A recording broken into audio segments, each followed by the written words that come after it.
Okay, good morning my dear students. देखिए हम लोग अभी पढ़ रहे हैं coordinate geometry problem related to the distance formula. अभी मैं आपको इसके पहले वाली क्लास में और इस क्लास में आपको सिर्फ और सिर्फ इस क्वेश्चंस के एप्लीकेशन बता रहे हैं कि किस किस टाइप से क्वेश्चन इसमें पूछा जा सकता है। ठीक है, तो और आपको जो है एनसीईआरटी की बुक से और जो भी बुक आपके पास अवेलेबल हो साइड बुक, उससे आप क्वेश्चन पूछ सकते हैं, क्वेश्चन लगा सकते हैं। ठीक है, देखिए इस चैप्टर से आपको जो है 6 नंबर के क्वेश्चन पूछे जाएंगे। ठीक है, 6 नंबर का क्वेश्चन आना ही आना है, तो इसीलिए बड़े ध्यान से पढ़िए। और ये ऐसा चैप्टर है कि इसमें बहुत सोचना नहीं है, कुछ फार्मूला याद है, आप कैलकुलेशन आता है कर लेंगे। अब उन्हीं को दिक्कत होगी जिनको कैलकुलेशन नहीं आता है, फार्मूला नहीं याद है। तो सेम टाइम में आप लोग पढ़ते चलिए, तो देख लीजिए क्या इसमें और कैसे कैसे क्वेश्चन पूछे जाते हैं। देखिए इसमें कभी कभी क्वेश्चन ऐसे पूछ दिया जाता है, जैसे मान लीजिए इसमें क्वेश्चन दिया रहेगा कि ये पॉइंट्स ए का कुछ कोऑर्डिनेट दिया रहेगा, बी का कुछ कोऑर्डिनेट दिया रहेगा और सी का कुछ कोऑर्डिनेट दिया, और पूछा जाएगा कि यह आइसोसेलेस ट्रायंगल है कि नहीं। तो फिर आपके दिमाग में एक कॉन्सेप्ट होना चाहिए, what is the isosceles triangle. ठीक है, तो आइसोसेलेस ट्रायंगल का मतलब जानते हो आप, क्या होता है?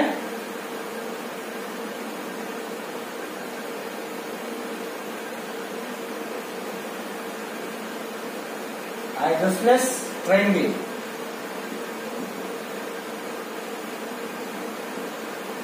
you know that isosceles triangle means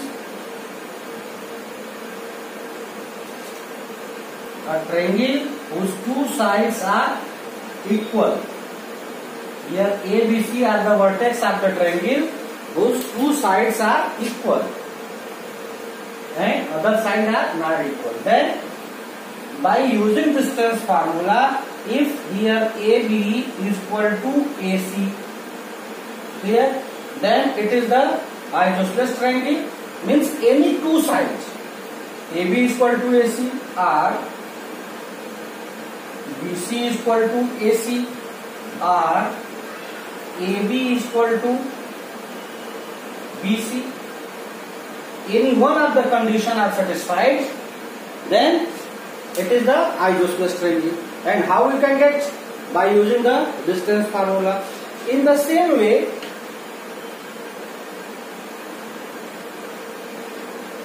suppose question are given A, B and C are the vertex of a triangle.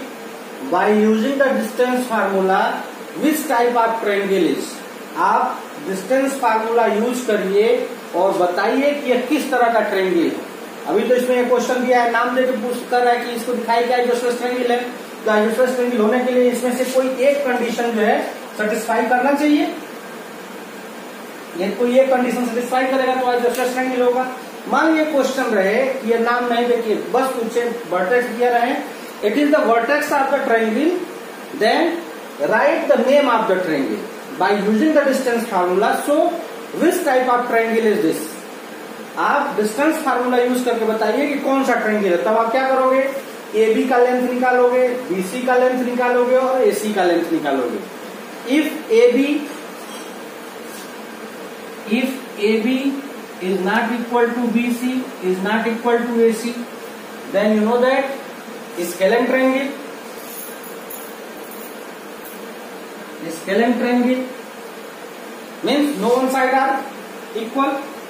Suppose if by using the distance formula AB is equal to BC is equal to AC, then it is equilateral triangle. ठीक है, तो अभी देखिए coordinate geometry पढ़ने का मतलब यह हो गया कि हमको ट्रायंगल का डेफिनेशन जानना होगा, तभी हम इस क्वेश्चन को सॉल्व कर पाएंगे। क्वेश्चन कहीं दूसरे जैसे कुछ नहीं होगा, आपको डिस्टेंस फार्मूला यूज करना होगा, बस क्वेश्चन पूछने का तरीका चेंज हो सकता है ना। तो आप सभी लोग जो है एकदम ध्यान से कि आइसोसेलेस ट्रायंगल क्या होता है, स्केलेन ट्रायंगल क्या होता है, इक्विलेटरल ट्रायंगल क्या होता है। फिर इसी में आगे क्वेश्चन मान लीजिए कि 4 पॉइंट दे दे, यह ए कुछ दिया रहेगा, मान लीजिए ए का कुछ कोऑर्डिनेट रहेगा, बी का कुछ कोऑर्डिनेट रहेगा, सी का कुछ कोऑर्डिनेट रहेगा और डी का कुछ कोऑर्डिनेट रहेगा, और पूछेगा bye using the distance formula which type of quadrilateral, यह किस टाइप का quadrilateral.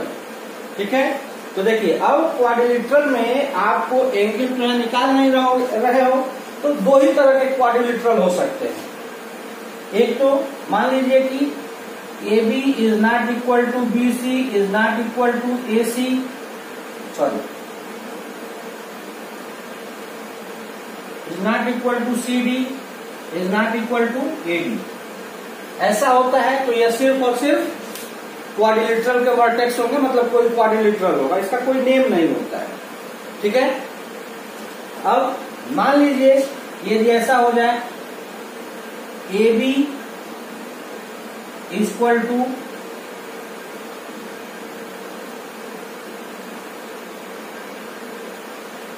AB equal to CD, ठीक है, और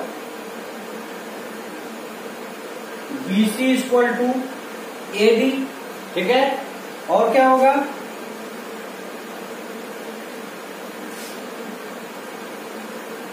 AC इक्वल टू BD। देखिए तो आप क्या करोगे, यदि आपको किसी भी क्वेश्चन में 4 वर्टेक्स दिया रहे क्वाड्रिलेटरल का और पूछे कि किस टाइप का क्वाड्रिलेटरल है, मतलब वो कौन सा क्वाड्रिलेटरल, तो आप क्या करोगे, सबसे पहले जो भी वर्टेक्स दिया रहेगा उसको ज्वाइन करने वाली जो लाइन होगी, जैसे यह A दिया रहे, B C D ऐसे दिया रहे, तो आप AB निकालोगे, सभी साइड को निकालोगे और देखोगे कि इसके अपोजिट कौन कौन साइड है। तो देखिए यहाँ AB का अपोजिट CD है, AB और CD, फिर BC का अपोजिट AD है, BC और AD। यदि यह दोनों आपस में इक्वल होता है तब तो यह पैरेललोग्राम है। आप जानते हो कि पैरेललोग्राम रेक्टेंगल भी होता है और पैरेललोग्राम तो रेक्टेंगल होने के लिए क्या कंडीशन है, इसके डायगोनल्स आपस में इक्वल होते हैं। तो डायगोनल इक्वल दिखने के लिए क्या करोगे, AC और BD, ये AC और BD। तो यदि यह कंडीशन सेटिस्फाई करेगा तो यह क्या होगा, रेक्टेंगल होगा। आ रहा है समझ में। अब मान लीजिए कि सिर्फ इसमें एक ही कंडीशन सेटिस्फाई करे, AB equal to CD and BC equal to AD, तब यह क्या होगा, केवल यही जो कंडीशन सेटिस्फाई करे, मतलब इसके डायगोनल आपस में इक्वल नहीं हो, तो क्या यह होगा, पैरेललोग्राम होगा।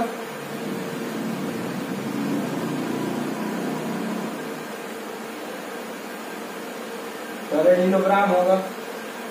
ठीक है, अब मान लीजिए कि इसके एडजेसेंट साइड आपस में इक्वल हो जाए, मतलब क्या हो गया कि AB equal to BC equal to CD equal to AD। तो इसके एडजेसेंट साइड या जो आपस में एक ही पॉइंट पे दो साइड मिलते हैं उसको एडजेसेंट साइड बोला जाता है।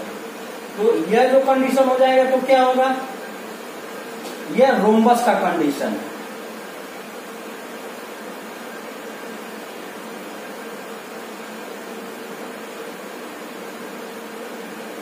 Rhombus, clear. अब मान लीजिए ऐसे हो जाए, AB equal to BC equal to CD equal to AD और इसके साथ ही AC इक्वल टू BD, मतलब सभी साइड भी आपस में इक्वल हो जाए और डायगोनल भी आपस में इक्वल हो जाए, तो क्या हो जाएगा, यह स्क्वायर हो जाएगा। तो इस चैप्टर से डिस्टेंस फार्मूला का एप्लीकेशन से यही 4 तरीके के क्वाड्रिलेटरल हो सकते हैं, 5 तरीके से। एक तो उसके कोई भी साइड और कोई भी डायगोनल आपस में इक्वल नहीं होंगे, डिस्टेंस फार्मूला यूज करोगे। फिर हो सकता है कि उसके एडजेसेंट साइड आपस में इक्वल हो जाए, तो एडजेसेंट साइड मतलब वो रोम्बस होगा। हो सकता है कि एडजेसेंट साइड भी इक्वल हो और उसके डायगोनल भी आपस में इक्वल हो, तो वो स्क्वायर होगा। हो सकता है कि केवल अपोजिट साइड ही इक्वल हो, तो पैरेललोग्राम होगा। और यह भी हो सकता है कि अपोजिट साइड भी इक्वल हो और उसके डायगोनल भी आपस में इक्वल हो, तो क्या होगा, रेक्टेंगल होगा। तो कोई भी क्वेश्चन इस टाइप से है, जैसे मान लीजिए आपकी बुक में क्वेश्चन दिया गया है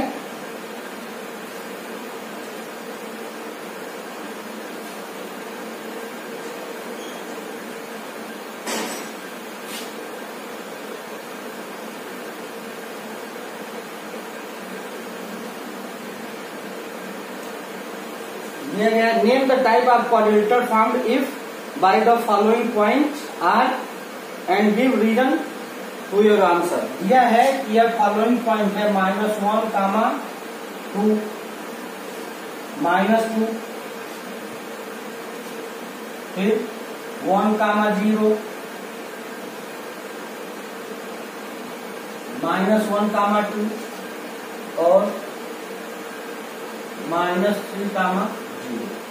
तो आप इसको कंसीडर कर लो कि ये A है, B है, C है, D है। अब यह कह रहा है यह क्वाड्रिलेटरल के, ये इससे जो है क्वाड्रिलेटरल फॉर्म होता है। तो आप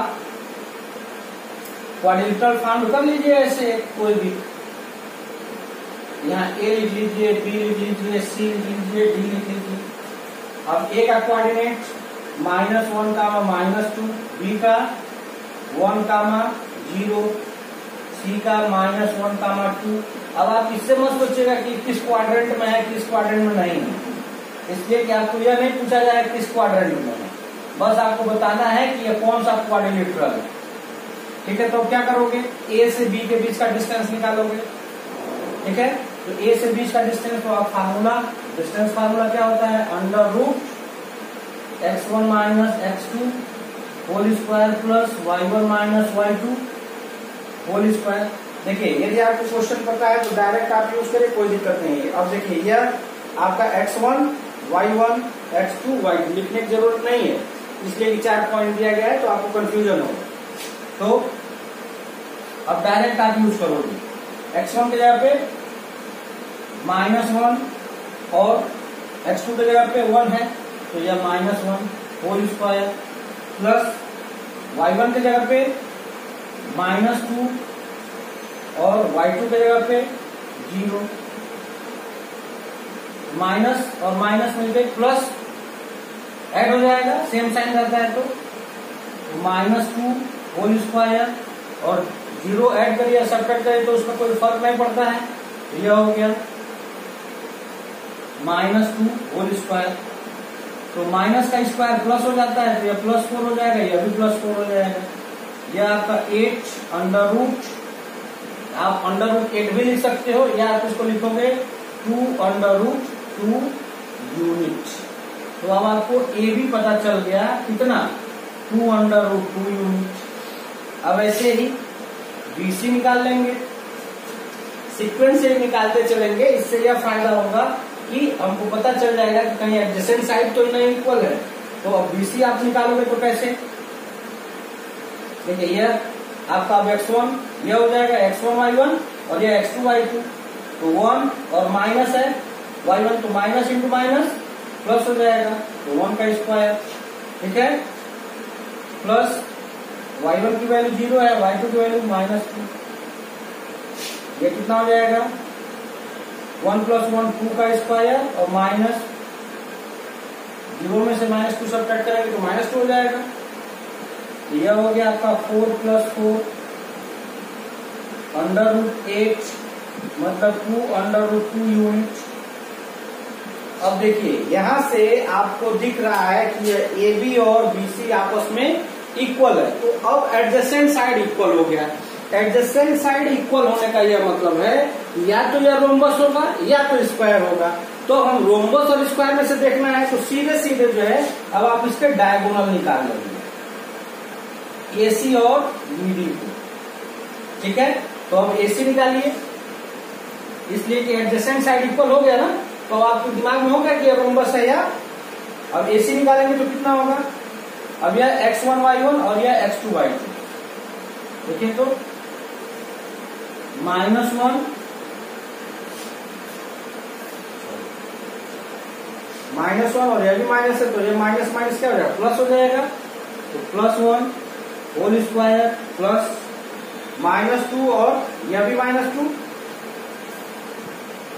-2 और -2 होल स्क्वायर। तो यह 1 और 1 मिलकर क्या हो जाएगा 0, 0 प्लस 0 का होल स्क्वायर। ये मतलब कितना हो गया आपका 4 माने 16 अंडर रूट मीन्स AC हो गया 4। अब 4 यूनिट। अब BD आप यही निकाल लीजिए। तो BD निकालेंगे कितना होगा देखिए। अब यह आपका BD है तो यह x1 y1 और यह x2 y2। तो देखिए यह 1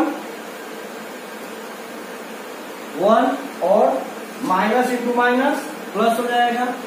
तो 1 + 3 होल स्क्वायर और यह 0 और 0, 0 + 0 होल स्क्वायर।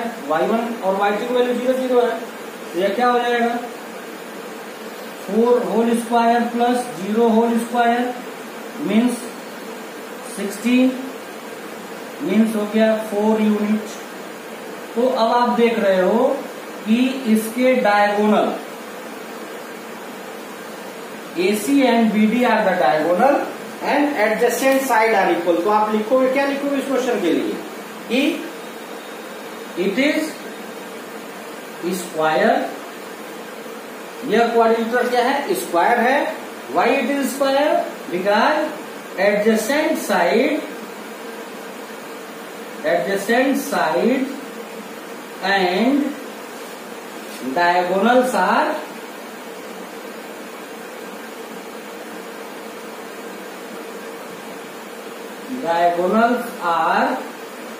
इक्वल। इस क्वाड्रिलेटरल के एडजेसेंट साइड और डायगोनल आपस में इक्वल हैं इसलिए क्या होगा स्क्वायर होगा। इस तरीके से आप इस क्वेश्चन को सॉल्व कर सकते हैं। एक क्वेश्चन और आप देखिए कह रहा है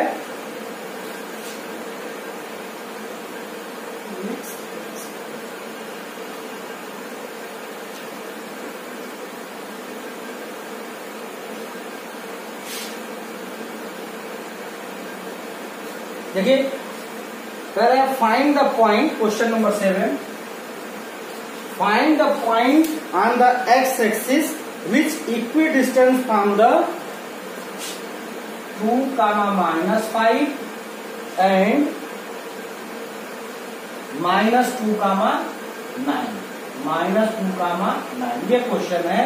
और कह रहा है कि x एक्सिस पे वो पॉइंट होगा जिससे यह दोनों पॉइंट इक्वी डिस्टेंस पर होंगे। तो आप जानते हो कि if any point is on x axis then the ordinate are 0 मतलब y की वैल्यू क्या होती है 0 होती है। तो यह हुआ point is on x axis then coordinate equal to. अब उसका कोऑर्डिनेट क्या हो जाएगा x, 0। ठीक है। तो अब आपको यह 2 पॉइंट मिल गया। एक पॉइंट है A 2, -5 और दूसरा है B -2, 9 और यह दोनों पॉइंट A और B इक्वी डिस्टेंस पर है तीसरे पॉइंट C से जो कि x एक्सिस पे है और x एक्सिस पे है। तो इसका कोऑर्डिनेट क्या है x, 0। ठीक है। तो अब आपको बताना है कि यह AC और यह BC आपस में इक्वल है तो यह आपको इस C की वैल्यू पता चल जाएगी। ठीक है। मतलब इसका x के जगह पे कौन सी वैल्यू होगी तो आप खेलने की कैसे देखिए AC = BC। जब आप इसको सॉल्व करेंगे तो यहां से आपको इसका पॉइंट x की वैल्यू पता चल जाएगा और x की वैल्यू पता चल गया है तो आप जान रहे हो कि यदि x एक्सिस पे है तो y की वैल्यू 0 होती है। मतलब आपको इसमें x की वैल्यू निकालनी है। ठीक है। आ रहा समझ में। देखिए जरा under root 2 - x whole square plus -5 -0 whole square equal to under root -2 minus x whole square and 9 minus 0 whole square. अब देखिए दोनों तरफ स्क्वायर है तो रूट है तो रूट हट जाएगा। आप क्या लिखोगे, स्क्वायरिंग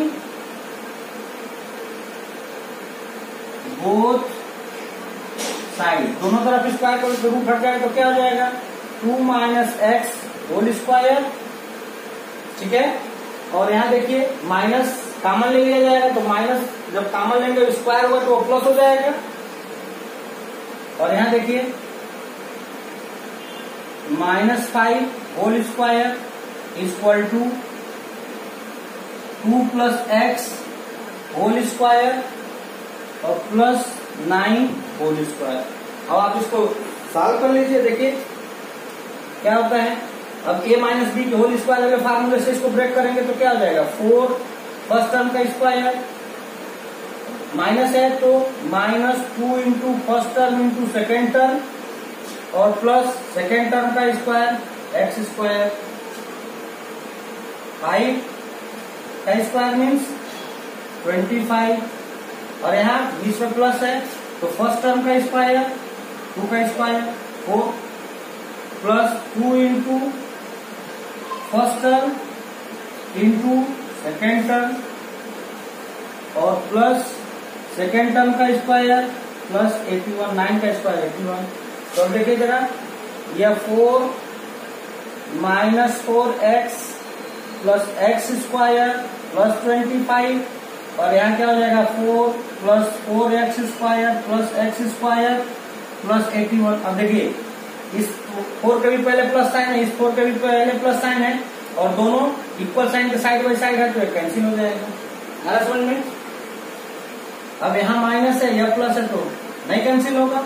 अब एक्स स्क्वायर का भी पहले प्लस साइन है, यहाँ भी यह भी आपस में कैंसिल हो जाएगा। आ समझ तो बच क्या गया -4x plus 25 equal to 4x plus 81, ठीक है। अब नंबर की तरफ करेंगे, इसको इधर ले जाएंगे इसको इधर ले आएंगे, मतलब वेरिएबल की तरफ कांस्टेंट को कांस्टेंट की तरफ। तो -4x इसको इधर ले आना है, यह भी -4x हो गया। अब 25 को इधर ले जाएंगे तो 81 माइनस 25 यह -8x और ये कितना हो जाएगा 11 से 5 सबट्रैक्ट करेंगे तो कितना 6 और 7 से 2 सबट्रैक्ट करेंगे तो 5, ठीक है। तो यह -8x इक्वल टू 56 तो x इक्वल टू 56 बाई -8 8 7 जा तो x इक्वल टू -7। तो अब उस पॉइंट का कोऑर्डिनेट क्या होगा, x एक्सिस पे है